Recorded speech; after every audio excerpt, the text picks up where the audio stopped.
Okay, I'm back with Mark. He's going to tell us the real deal. He's not going to sugarcoat it. He's going to give you exactly maybe what you want to hear. Maybe not. Maybe you don't want to hear it, but he's going to tell you his opinion anyway. Okay, Mark. Venture capitalist Marc Portney. He's brought hundreds of products to market. I guarantee that you have at least one item in your house that I was responsible for. The second he's convinced of a product, he'll invest.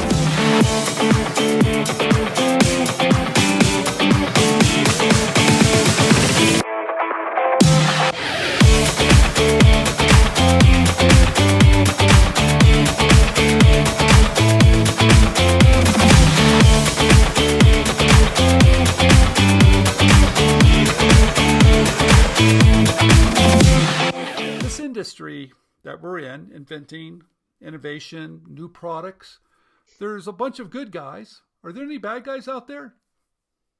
Oh yeah, there's tons of bad guys. How do you know? Well, that's the problem. I mean, what happens is I usually get these inventors after they've been run through the ringer and they get charged all kinds of money. And all of a sudden they'll come to me and they'll go, I have no money. And I say, why don't you have any money? Well, XYZ over here, UWV over here. And they charged me $5,000 to take a look, and then this and that and that and this. So, I mean, it's so how do you avoid... Unfortunately, it's commonplace. Okay, it's commonplace. So how can anybody who's watching this, how can they do the background check, vet somebody? How can they make sure they're not going to be taken advantage of? Is there any way? That's a great question, Stephen. But one of the telltale signs is when you speak to somebody and to take a look at your item, they're going to charge you money.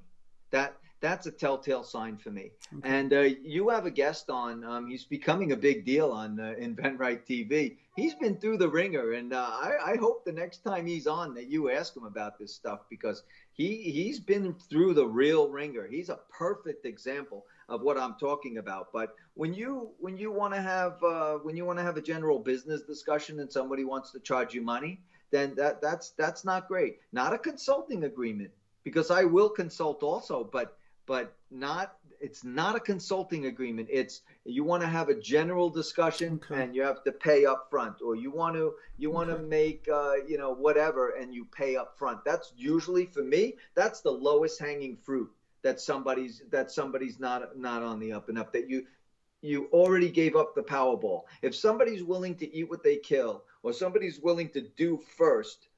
I just had an inventor call me this week. I love the guy. I think he's great. His items pretty good. I won't say phenomenal. It's a good item.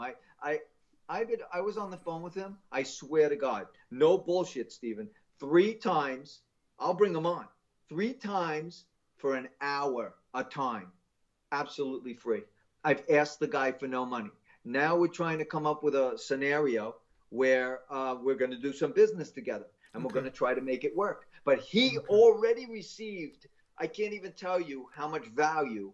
I showed him 3 tricks to remanufacture his product, and he got it already. I gave it to him. So you're saying that, because I know there's a lot of companies out there that said, look, we'll evaluate your product submission for X amount of money. Is that legit or not? I don't like it. I wouldn't do it. Okay. I wouldn't do it, and I'm going to have all kinds of nasty emails now, but fuck you. I don't care. Okay. I don't. Give me a couple of grand. I'll tell you what it's for later. Would you do it? I wouldn't.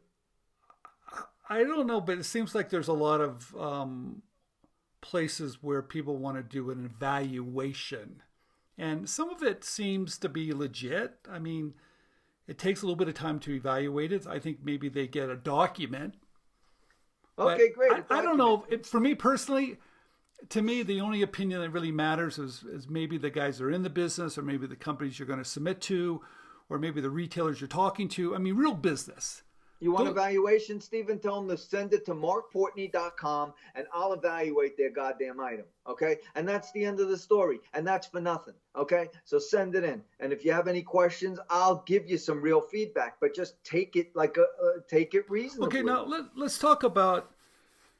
You've been in this business a long time, and that's why I like you so much, okay? Because you know what's real and what's not, and You probably had some successes and failures. I mean, anybody who's been in this game long enough has done it more than once, has done it twice, 3 times. But what about the people you see that they've done it one time, it's taken them 10 years to do it, now they want to give you all that advice? Is that a good person to take advice from?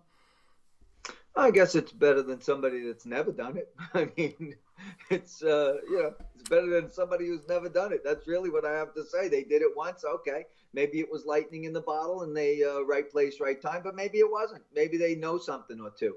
But, I try not to rely on past successes. I've got a doctorate in failure. I absolutely have a doctorate in failure. And that's why I am who I am, is because I know what it feels like to succeed and I know what it feels like to fail. And I don't want to feel failure again. So I try to stay on the success side. But that's the reality of it. What about checking out people on the internet now? Is it pretty hard to hide? I mean, can you do a background God. check? Google me. Type in Marc Portney scandal. See what you get. You get zilch. Okay. And people try to discredit but let's say, me because I know you're clean because I've had you on many, many times and nothing's ever come back. But what about some other people out there? I tell everybody, I don't like to comment on people or companies, but I always tell everybody, if you're going to work with somebody, just type in their name, type in complaints, type in lawsuits, and do a background check. Is that a safe bet? Right. I think so. I mean, but listen, if it's one off, then it's a kook. Okay. If it's one off, it's a kook. But if you see numerous people saying they took my money, they did this, they said they were going to do this, but they didn't do it. And there's always that. Listen, I'm sure there's a person on this planet that would love to shit talk me. I'm sure of it. But at the end of the day, Google me, take a look, try to find anything you can and Google the other people and you'll see the differential. But in their defense, if it's one off, it's probably a kook. Okay. But if there's a lot, then it's probably legit. Okay. That's good advice. So it's really the track record. If you're going to work with someone, see what they've done before, see how many times they've done it, look at their successes, look at their failures, but do really kick the tires. Is that pretty much accurate? Talk to them. Say, can you share a success with me, right? Okay. And then they go, yeah, sure. I did this left-handed widget. Okay, good. Could I talk to him? Could I talk to the guy? Okay. What's so big about that? You want to talk to my successes? Go ahead. I don't give a shit. So referrals are even better if you can get one. Why not? I agree. You want me to be the Wizard of Oz behind the curtain and pulling the strings and say, "Don't look behind the curtain"? No, but I think there's a lot of noise out there. People saying they can do things, but I don't think they have the track record. And if a lot of people in this industry, what I find, and I'm not gonna. I mean, there's a lot of legitimate people out there, a lot. But, some people are like, like they tell you how to do, but they don't do. I do this InventRightTV because I enjoy it and I like it, but I'm not doing this for anything, notoriety or anything. I don't give a shit. I was on national television. I think, I do this because if I can help somebody out there, of any of your listeners, I'm more than happy. But that's it.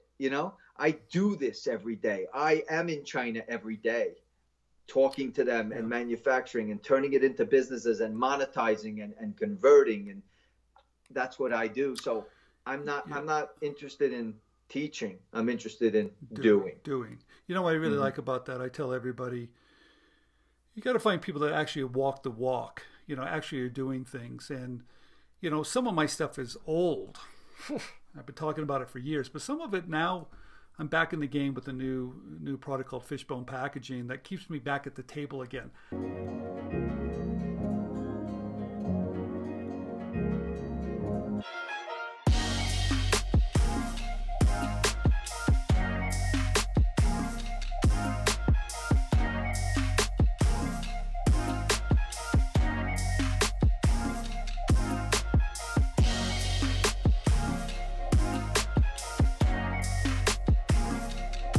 I do think you have to be current, or your information is just old. Well, it's impossible not to be current if you're doing it every day. You're doing it. I spend all my days every day doing it. How can I not be current? But to your point, the reason some of your stuff is old is because it's the basics. Because the basics will never change. So, yeah, Stephen, it's going to be dusty and crusty, but but it's basics. You got to stay basic too. And then after the basics, then you have to convert to the current. I mean, look at what's happened with, here's another cat. My God. How many cats you got there? 4. My wife loves cats. What could I tell you? No dogs? Yeah, 2. Yeah, listen, that's the soft side. That's my soft side. But anyway, so I forgot. Oh, so the basics, you got to be in the basics. And then the current, you just maybe a year ago. I mean, e-commerce has absolutely exploded. So what do? I have a company that manages Amazon. We pick, pack, and ship. We do FBA preparation to send to the FBA warehouses, which is fulfilled by Amazon. We took a left-hand turn because e-commerce was so ferocious. So, you know, that's how you stay current, because I'm doing it right now. So I would do it for me, and I would do it with an inventor or for an inventor. So that's how you stay current. You do it too, Stephen. You do the same exact thing. You're out there swinging every single day. Yeah, you have to be, I think you really have to be current. Anyway, you're watching this. Please, whoever you want to work with, kick the tires on anybody. Do a good background check on the internet. It's hard to hide. Make sure they've got successes. Ask about the successes and get the referrals. It doesn't hurt. But make sure whoever you work with is the real deal. And the real deal today is Marc. Marc, thanks for coming on. Thanks, Stephen.